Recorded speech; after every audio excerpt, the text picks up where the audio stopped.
Are the Raiders and Maxx Crosby staring down a divorce? What's up? This is Technically Correct with Tyler Bischoff. On today's show, could Lamar Jackson be the key to keeping Maxx Crosby in Las Vegas?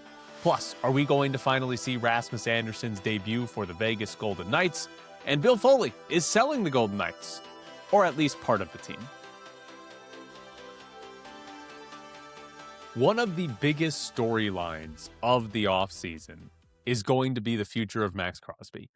Does he ask for a trade? He was angry about the end of the season and getting put on IR when he was hurt and needed surgery, but he wanted to play through it.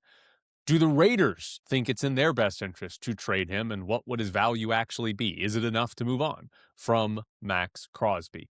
We got a bit of a peek into what this offseason could bring yesterday. Maxx Crosby talked to the media for the first time this offseason and was specifically asked if the Raiders have talked to him about the coaching search. And Crosby says, not really, no, I haven't talked to them, not in the last couple of weeks. He went on to say he's been focused on his rehab and his family. Is that a red flag? Does that stick out as sort of problematic that the Raiders haven't talked to Crosby about the head coaching search? Basically keeping him out of the loop. Does that say, hey, they might try to trade him because why do they care what his opinion is if they move him to a new team? Or are they just being smart because a couple off seasons ago, Maxx Crosby wanted Antonio Pierce to be the next head coach, and that worked out pretty terribly for the Raiders. I don't think it's bad to completely keep players out of the loop, even somebody with the stature of Maxx Crosby, because again, he wanted Antonio Pierce. So I don't think that specifically is a problem. Not telling Crosby, not telling any of these players like what's happening in the coaching search. I think it's perfectly fine to just do whatever you're doing, whatever interviews, whatever you're thinking as a front office or a head coach, front office or an owner, and not telling Crosby. I think that's fine. But it does add an extra layer to the tension between the Raiders and Maxx Crosby because the way the season ended wasn't great. They're not keeping him in the loop. And Crosby didn't just say, hey, they're not keeping me in the loop. He said he hasn't talked to them in a couple of weeks. So Spytek, Brady, Mark Davis, all three of them haven't said anything to Maxx Crosby in a couple weeks, at least according to Maxx Crosby, which goes beyond just the coaching search. That could be just a checking in. Hey, how you doing with rehab? Haven't done that, I guess, either. So it does feel like there's tension between Crosby and the front office with the Raiders. So does that actually mean anything? I think it means they're open to trading him. I think it means they actually would for the first time. We had a report back in December from Diana Russini where she wrote that many people in the NFL believe the Raiders would actually trade him this offseason, right? Even though every time Mark Davis has been asked about it in the past, he's tried to shut it down and say, no, we wouldn't trade Maxx Crosby. But the last time Mark Davis talked about it was back in October. That was before they truly tanked and sat Maxx Crosby. And that was before the general manager, John Spytek, said, hey, this is going to be a rebuild. So how does that change the way Mark Davis actually views this? I think they should absolutely be trading Maxx Crosby, right? That to me is like a no-brainer decision for a franchise that's rebuilding. I think that's an easy choice. And if you can get 2 first-round picks out of it, awesome, but you should get at least one plus another good pick. Is it a second-round pick? That would be nice. If you can get a first and a second, that's definitely worth it. A first and a third is probably worth it as well, because as good as Crosby is, he doesn't match the timeline. Like, that's just the reality of this. The Raiders are not going to be good again. Like I say again, but they're not going to be good in Crosby's prime. Unless Crosby has a crazy prime where he's 34 years old and like second in the league in sacks. Be surprised if that's the case. But more than likely, Crosby's prime is these next 2 years. And then there is a decline coming for Maxx Crosby's play.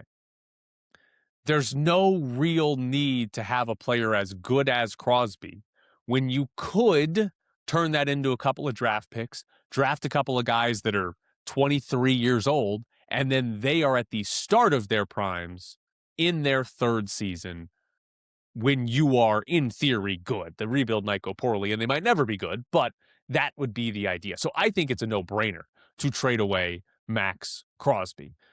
Getting high-value picks is what this organization should be doing. That should be their priority because that's going to be the best way to bring in young talent that lines up with your timeline and helps Fernando Mendoza be good. But I do have a hypothetical for you because I think this is entirely possible. The idea of Lamar Jackson getting traded, it's out there. Talked about it on yesterday's show. If you missed it, go find it. It's on YouTube, Apple, Spotify, wherever you're listening or watching this. Just go find yesterday's if you missed that one. But the idea of trading for Lamar Jackson is out there. And here's the hypothetical. What if Maxx Crosby goes directly to Mark Davis? Not John Spytek or not Tom Brady, directly to Mark Davis, directly to the guy who has said multiple times he's not trading Maxx Crosby. What if he goes to him and says, I demand to be traded unless you trade for Lamar Jackson? Mark Davis loves Maxx Crosby. Loves it, right? He's the face of the franchise. He is the exact type of player that Mark Davis wants to be a Raider and be the face of the franchise, right? If he goes to Mark Davis and says, I demand to trade unless you bring in Lamar Jackson, does Mark Davis do that? Does Mark Davis tell Tom Brady and John Spytek, this is what I want to happen? Obviously, the Ravens have to agree to it. Mark Davis can't just force the Ravens to make that trade. But let's, in the hypothetical, let's say the Ravens actually are interested in trading Lamar Jackson, and they would take the first overall pick in the draft for Lamar Jackson. Does Mark Davis make Spytek and Brady do that? Because I can see him doing it. I can see Mark Davis saying, one, I want to keep Maxx Crosby around, and I want to keep Maxx Crosby happy. And two, trading for Lamar Jackson is going to get me a lot of headlines. It's going to be awesome on TV, on shows like My Dumb Show. It's going to be great. I can see Mark Davis buying into that idea and saying, in his mind, we've got the defensive superstar, we've got the quarterback superstar, we're ready to win now. I can see it happening. I don't know if it will, but that's my hypothetical for you. That's how I think it could actually happen. Now, one other thing on Maxx Crosby, because part of the interest in his storyline is, does he actually want to get moved out of Las Vegas? He has said multiple times before that he doesn't want to leave Las Vegas. And I've said it before that he likes Kobe Bryant and Michael Jordan. He doesn't like LeBron James. And he's said in the past that sort of he values the career of Jordan and Kobe Bryant more than that of LeBron James because LeBron James went to different teams and that Kobe Bryant and Michael Jordan did it with one team. If Maxx Crosby goes to a different team, he's now LeBron James, right? He's no longer Kobe or Michael Jordan, the two guys he has tattooed on his stomach. He's now LeBron James, the guy that he doesn't want to be compared to when it's Kobe, MJ, and LeBron. Is he willing to do that? And I would give a football comparison, a teammate for a short time of Maxx Crosby, and it's Davante Adams. Because Davante Adams talked to the media yesterday. ESPN had a story about Davante Adams, and Davante Adams being close again to a Super Bowl. Hasn't won one, right? He was not there in Green Bay when the Packers won the Super Bowl. They, I believe, went to 4 NFC title games, and they did not win a single one of them when Davante Adams was there. They were close. Adams came to the Raiders, thought the Raiders were going to be good. They weren't. He finally got out of there. Short trip to the Jets, also a disaster, but now he's with the Rams, another team that could win the Super Bowl. And Davante Adams, fair to say he's not peak Davante Adams. This is probably the end of the prime years for Davante Adams, but he's still very good. But this is kind of it for Adams. He sort of wasted away for, a year and a half here with the Raiders of not having any real shot at winning a Super Bowl. How important is it to Maxx Crosby to win a Super Bowl when he is top of the game, top of his game, at his peak? If that's important to him, there's no chance he should stay in Las Vegas because the GM, at least the GM now, is saying they're going to rebuild. if winning the Super Bowl is not that important, if he values sort of the loyalty to one team more than winning a Super Bowl, stay in Vegas, right? And that's fine if you want to value that more. But if the Super Bowl is the value there, I think it's pretty obvious that he should be asking for a trade from the Raiders, because it's not going to happen in his prime here, right? Like, he could be a good player and they win the Super Bowl 4 years from now, but he won't probably be the best defensive player on the team when the Raiders are contending, if they are, in fact, contending. If he's the best defensive player on the team 4 years from now, either Crosby's going to go down as like the best defensive end of all time, or the Raiders have done a really bad job in their rebuild and they're not actually contending. I also wanted to touch on another team, because I love to talk about how bad Raiders ownership is, how bad the front office has been, and how that could easily turn off a head coaching candidate, right? Even with the number 1 pick, you might look at the Raiders and say, Mark Davis keeps firing people. Is Tom Brady in charge? You don't know? Nobody knows? We don't talk about that? Okay. Like, that could very easily turn off a candidate. Well, Mark Davis has a competitor here, because Terry Pegula, the owner of the Buffalo Bills, I mean, what was he doing yesterday? The Bills had a press conference with Brandon Beane, who's their general manager, who just got promoted to president after they lost and got eliminated from the Super Bowl. And they had this press conference because they fired their head coach, Sean McDermott. And in that press conference, Terry Pegula basically said one of his players sucks. There was a question about the wide receivers, because the Bills' wide receivers are bad. They don't have good wide receivers. And a couple of years ago, they drafted Keon Coleman in the 2nd round. And Keon Coleman was potentially going to be a fix here, and hey, he's the good wide receiver. Well, the owner, Terry Pegula, in this press conference, interjected after Brandon Beane had answered the question. Terry Pegula was like, I got to say something. And he said that the coaching staff pushed to pick Keon Coleman. And he said, quote, that was Brandon being a team player. He's taken, for some reason, heat over it. Basically saying Keon Coleman was a bad pick. The coaching staff wanted it, not the general manager. First off, Keon Coleman has 2 years left on his rookie deal. Like, the owner of the team basically just said, yeah, this guy we've got 2 more years of sucks. It was a disaster to pick him. Stop yelling at my GM about picking him, because it was the coach that I just fired who picked this crappy player. That's what Terry Pegula said yesterday about Keon Coleman. And beyond that, he rips his own player. But I came away with that quote thinking, well, the GM's bad too. Because what Terry Pegula said is that his general manager didn't think Keon Coleman would be a good draft pick, and that his general manager allowed the coaching staff to bully him into picking a player that he knew was bad. So stop blaming the GM for that pick. That's a shitty general manager. If you know the player sucks, don't let your coaching staff be the ones that make the pick, right? But that's not what actually happened. That's not reality. That's the weird thing that Terry Pegula is trying to spin. There's actually a video that got posted yesterday of Brandon Beane, the general manager, at the combine saying it was a good thing Keon Coleman ran a slow 40 time, because Keon Coleman could fall to them and they could draft Keon Coleman. He wanted Keon Coleman. This idea that the coaching staff wanted Coleman and not the general manager is ridiculous. And it's some lie that Terry Pegula made up to try to distance his general manager from a bad pick, but while doing so, makes his general manager look incompetent and rips a player that's still on his team. Just insane for an owner to come out and say that. And I don't even think it's the worst thing he said yesterday. The owner of the Bills yesterday said that he fired his head coach, Sean McDermott, based on the results of our game in Denver.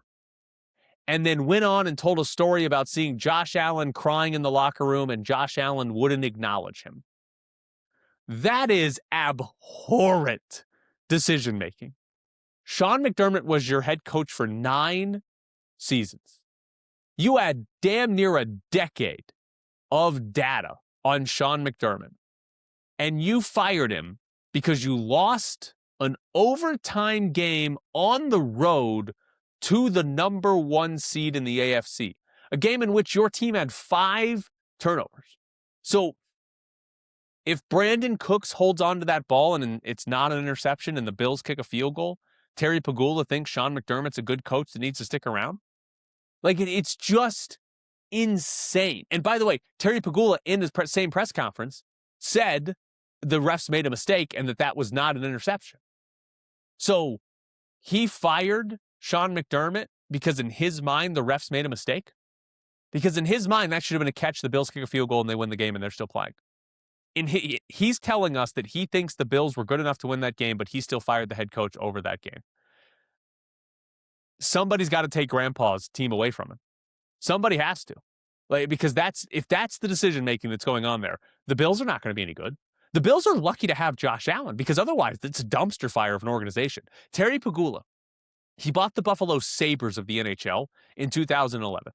They went to the playoffs the first year that he owned the team. He bought them in February, and then they went to the playoffs a couple months later, so he doesn't even get credit for that one.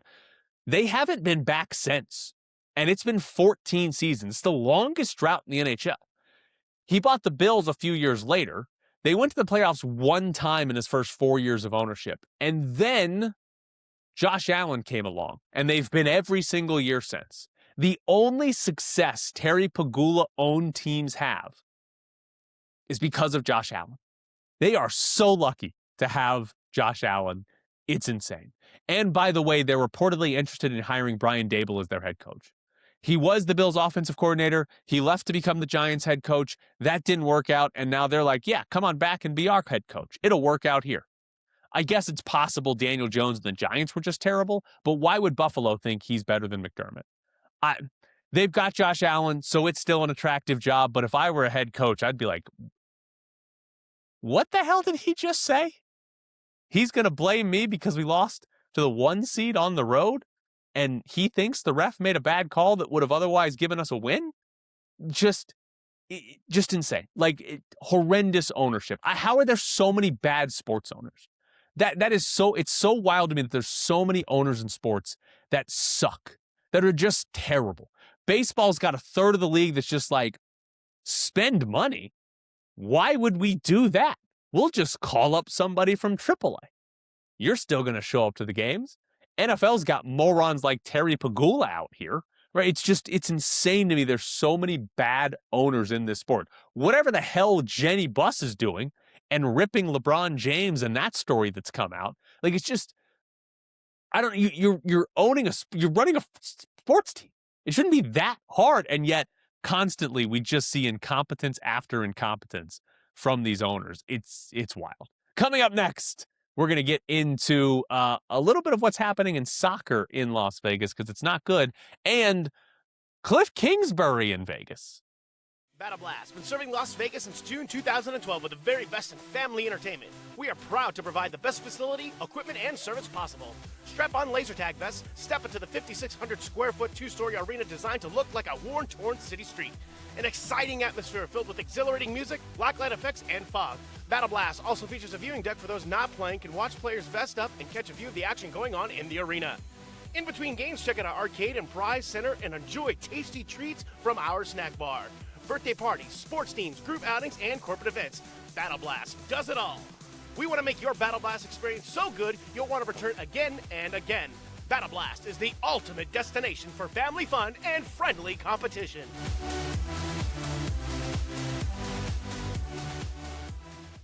Bischoff's Briefs is brought to you by Battle Blast Las Vegas. I love Battle Blast Las Vegas. They're sponsoring the show. They're making this possible for me to do it. So big shout out to Battle Blast Las Vegas. They are the best laser tag in Vegas. Battle Blast is your best chance or best spot, best opportunity for your next event.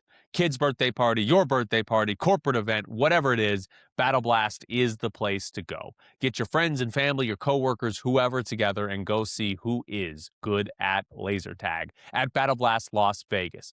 Check them out at 8125 West Sahara Avenue. Battle Blast Las Vegas, your next stop for fun in Vegas. Cashman Field is being redeveloped into housing. Maybe. We'll see if it actually happens. Alan Snell at LV Sports Biz had a story on this because the Las Vegas City Council voted yesterday. They are giving a developer a 4-year timeline here, and they're supposedly going to build housing at the Cashman site. So we'll see if that happens. It feels like Cashman has been up for redevelopment since the 51s moved out, right? It's been years, and it feels like every year we get hey, they're going to redevelop it into this, and it never actually happens. But the main sports question here is that Las Vegas Lights FC, the USL team that plays at Cashman, minor league soccer, they're going to play there again in 2026. But after that, where they play is a big question mark.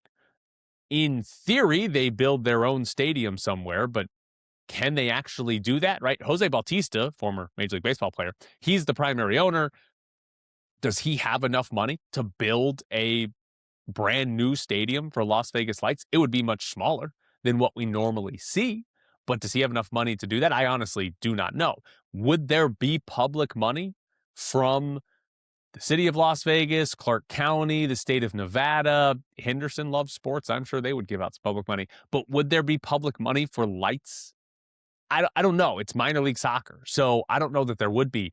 And obviously, they need a home, right? You can't have a team if you don't play anywhere. But the other part of this that's sort of interesting is the USL, the league that Lights plays in, starting in 2028, they are going to start having promotion and relegation. And there's going to be 3 divisions of soccer within the USL, and the top division is going to have a stadium requirement. Now, I don't believe they've actually publicly said what that stadium requirement is, but there's going to be a minimum capacity. Is it 10,000? Probably more. Is it 15? Maybe it's even 20,000, your minimum capacity for a stadium to play in the top division of USL. Lights FC have said that they plan to be in the top division of USL. So they got to build a new stadium. It'll be new, but it's also got to be the right size here for USL's top division. Can they make that happen? I honestly do not know. Like, I have genuinely no idea if Jose Bautista just has the money to do it, if they are going to have to get significant public funding, or if there's some other alternative way to fund this. I don't know. So we'll see what the future of Lights FC is, but it definitely feels like we could be looking at trouble for Las Vegas Lights FC in the near future. In the NFL, Davis Webb. He's the Broncos quarterbacks coach who has been interviewed for head coaching jobs, including the Raiders head coaching job. Jeremy Fowler reported yesterday that if Davis Webb gets a head coaching job, he could bring Cliff Kingsbury with him as offensive coordinator. Kingsbury, the interesting part on that, Kingsbury was the head coach at Texas Tech when Davis Webb played quarterback at Texas Tech. So former player becomes the head coach and his former head coach becomes the offensive coordinator. Would be kind of funny. But I guess the question I have is, if you're hiring Davis Webb, quarterback's coach in Denver, is he not going to be calling plays? Because isn't that that's kind of the whole point of the offensive-minded play caller? And I guess you can have somebody else calling plays and Davis Webb is there installing the offense and whatever. But it just feels like if you hire the offensive-minded head coach, it's because he's going to call plays. And if you hire Davis Webb, Kingsbury comes and he calls plays. And then what if Cliff Kingsbury gets hired as a head coach? Because it's very possible that he gets head coaching interviews if he has a good offense and he goes off somewhere else. Now you have to find a new play caller, or does Davis Webb do it? It just seems odd that he wouldn't be the one calling the plays. So I don't know, maybe that would still work out just fine, but it did seem like an odd detail that would diminish the reasons you would want to hire Davis Webb in the first place. We'll see if he's a real candidate that you're promoting from quarterback's coach straight to head coach. That's a quick climb. Doesn't mean it's wrong. You can hire guys when they're young with that quick climb, but it doesn't sound like that's actually something that would work out too well. For UNLV football, they hired a new safeties coach, Cap Deedy. Deedy worked with Dan Mullen at Mississippi State and at Florida. And he's had jobs at 10 different colleges, right? He's bounced around quite a bit with a bunch of different defensive position and defensive titles.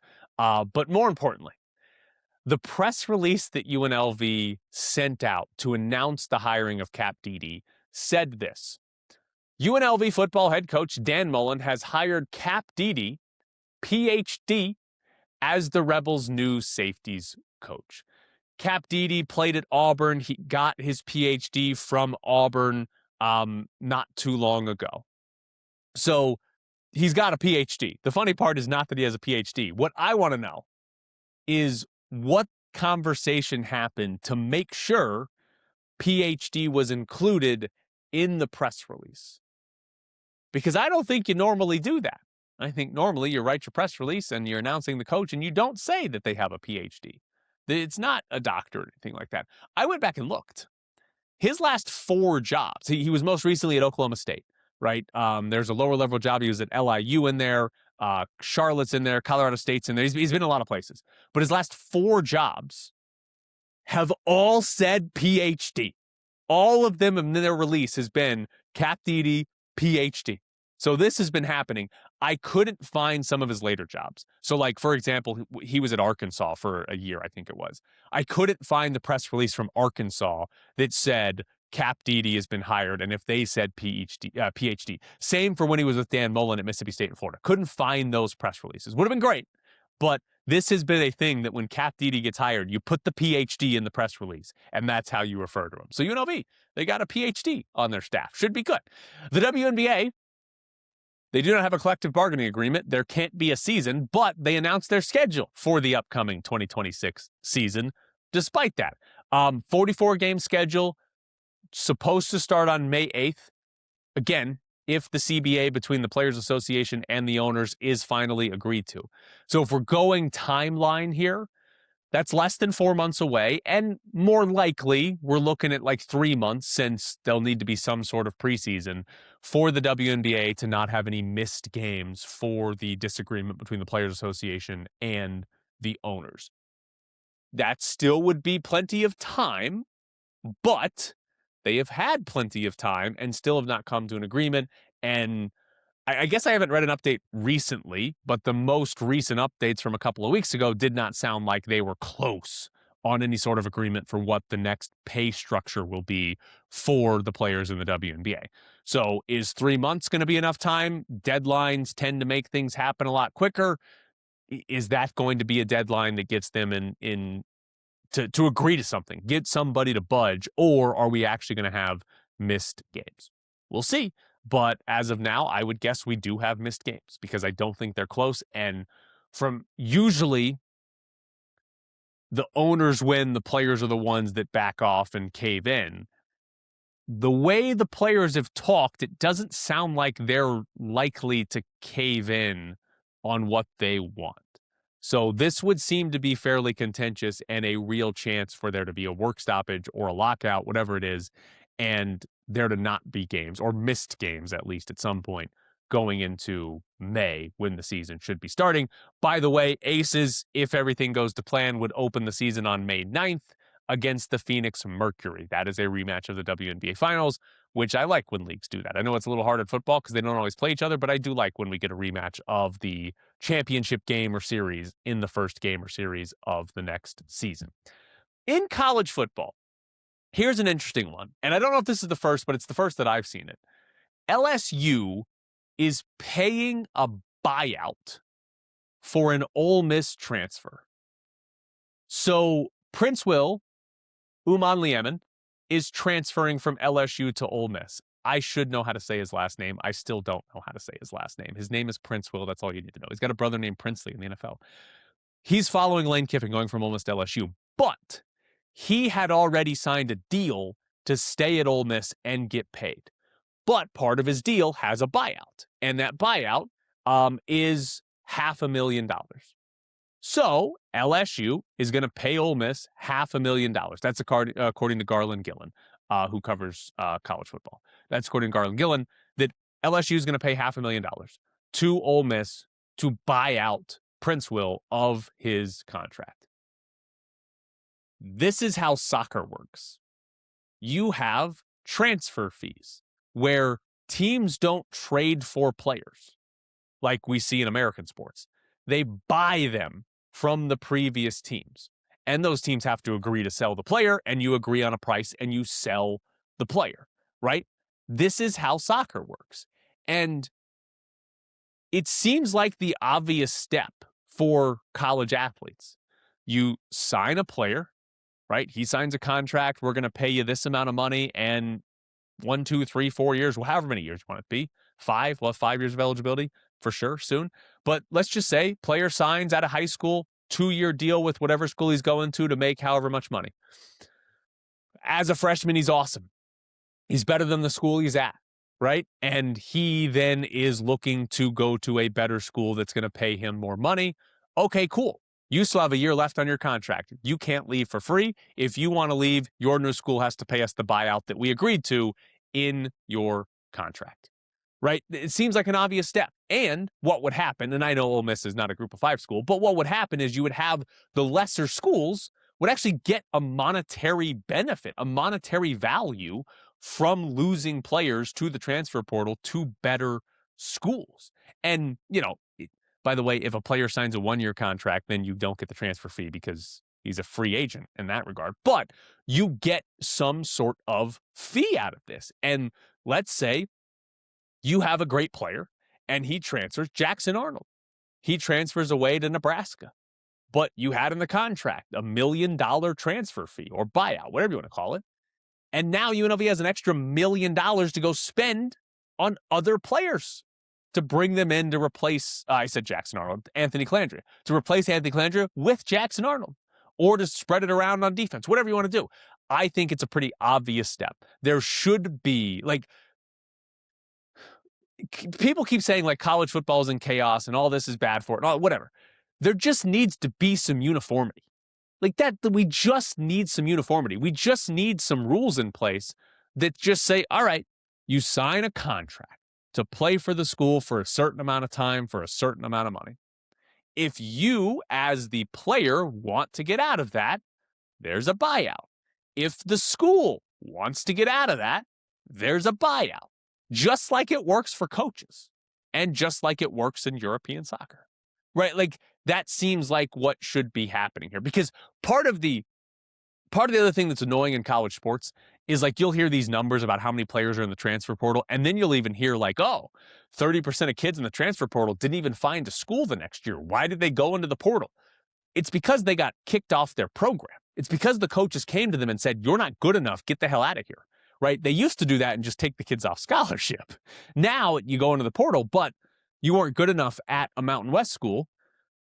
Nobody in Conference USA wants you. Okay, you can't, nobody in Division I wants you anymore.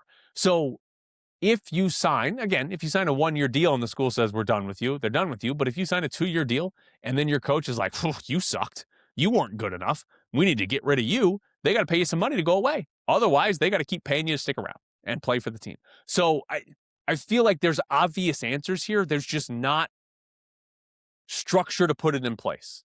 I don't know. It just seems like, all of this should be easy to do. You just need somebody to be in charge and say, this is how contracts work.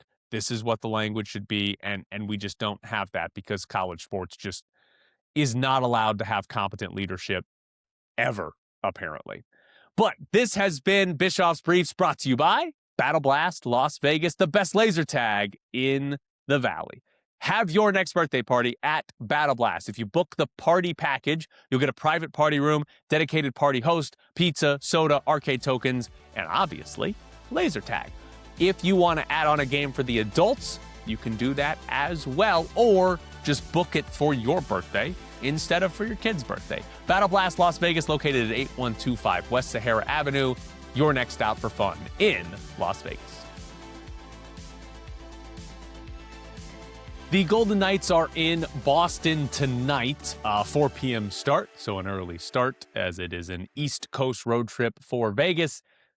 Are we going to see Rasmus Andersson in his debut? Danny Webster of the RJ tweeted yesterday, basically saying not to expect him to play tonight, but Friday is a possibility because it takes this long to get a player from Canada to the U.S. to play a game, right? Zach Whitecloud's already in Canada playing for the Flames, but Rasmus Andersson can't get to the United States to play because what, is immigration control too busy doing other stupid shit? Sounds like it. But Rasmus Andersson, I don't know. Who knows if he's going to play? But I hope we see his debut. The Bruins are fun. because the Bruins don't lose in overtime. They also don't go to overtime. That's probably the better way to phrase that. In the year where everybody is just piling up overtime losses, the Boston Bruins only have 2 of them this season. 2 overtime losses. Golden Knights are out here doing it in every other game. Bruins only have 2. And to put it into perspective, right? This year, the Bruins have won 28 games. They've only lost 22. Meanwhile, the Golden Knights have won 24 and lost 24. Golden Knights have 60 points. The Bruins have 58. Because winning's not important in hockey. It's just getting overtime losses that's important. Also very helpful for the Golden Knights if you look at this. Boston is on 58 points, and I believe they're 5th in the division. The Golden Knights have 60, and they're in 1st. The Golden Knights in every other division would be at least 6 points out of first place. Every other division, at least 6 points out of first place. But on 60 points, they lead the Pacific Division. It's very nice. Very good setup there. But interesting story. David Pagnotta reported this yesterday, that Bill Foley is selling a part of the Golden Knights. Not the whole thing. David Pagnotta said it was about 10% of the team that Bill Foley is looking to sell. And a couple of different details here. So first off, 10% of the team, and David Pagnotta said he's trying to sell that for $200 million. Do some math there. Would mean the Golden Knights are worth $2 billion. Sell 10% of the team for $200 million. The team is worth $2 billion. Forbes, who does the franchise valuations for every sports team in the United States, they said in December that the Golden Knights were worth $2.2 billion, 13th highest in the NHL. So that's actually not like a overly high price. That's sort of right in line what Forbes would say they're worth. Now, is Forbes right? I have no idea. But Forbes says they're worth 2.2. Bill Foley's asking for an evaluation that's basically $2 billion. So Forbes is overselling it, or maybe Foley's being too cheap and asking for too little money here. The couple of interesting things that Pagnotta said when he reported this was, one, the Golden Knights are not the only team doing this. Other teams are kind of looking to sell a part of their team as well. And the reason they're doing it is to try and take advantage of the value of NHL franchises. And to use the Golden Knights as an example, Bill Foley bought the team for $550 million. That was his expansion fee. And we haven't made it a decade, and now they're worth $2 billion, right? He can sell 10% of the team and get nearly half of his expansion fee back. So franchise valuations have gone up. The NHL is doing well, and owners are saying, well, we should try to sell part of this and make some money off of it, which does lead me to question, do they think it's going to start coming down? Are we going to see franchise value or stagnate, whatever it is, and stop going up? Because if you thought it was going to keep going up, why would you sell now? If you thought it was going to keep going up, you wouldn't sell until you thought it was going to stagnate. So I do wonder that if multiple NHL teams, or owners, I should say, are looking to sell a piece of their team to cash in on the high valuations, does that mean they think the valuations are coming down? Other detail that David Pagnotta said is looking to the future, that there's the strong likelihood of expansion, right?